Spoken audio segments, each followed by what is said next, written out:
It looks like the beginning of an epic battle here at Queen's Park between Doug Ford and Ontario's new Liberal leader, Bonnie Crombie. The Premier went into full-on attack mode against her in the legislature today, shortly before she arrived to greet her caucus. Wow, hello. It's the first time Bonnie Crombie is meeting her caucus at Queen's Park. Of course, there are only 9 Liberal MPPs, but they gave her a warm welcome nonetheless. Unlike Premier Ford during question period. Their leader was too busy flying around in the private jet of her buddy, the developer, that everyone knows who this developer is, and it's going to come back to haunt her, flying around in the private jet, going to her $5 million estate in the Hamptons. She's out of touch with the average person. Now, there is some irony here. The Premier has a cottage in Muskoka and a place in Florida.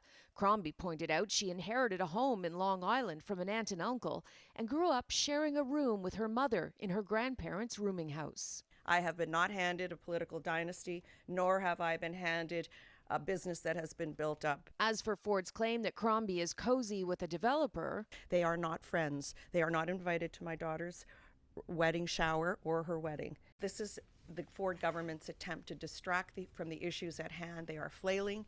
They are desperate. Crombie says the Premier has not called to congratulate her on winning the Liberal leadership, which generally happens before the gloves come off. But it doesn't stop with just the PC and Liberal leaders throwing punches. Ford's new housing minister also went on the attack today. This is a mayor who has one of the worst housing records. Has Paul Calandra built any housing? Thank you. Next question. Are you afraid of her? No, I'm not afraid of her. Then why are you attacking her so much? Look, I mean, the reality is she's the leader of the Liberal Party. It is my job and it is our job to drive a contrast between the leader of the Liberal Party and what progressive conservatives have been doing. I know what the Premier is trying to do. He's trying to distract from his own record and the fact that there's an Auditor General's report coming out tomorrow. He must be deeply concerned about. Thank you, everyone.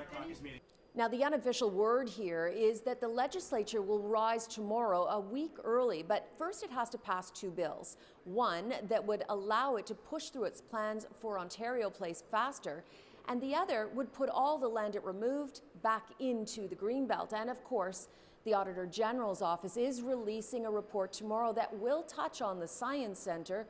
The Ford government may only be too happy to avoid debate on that until the legislature resumes in February.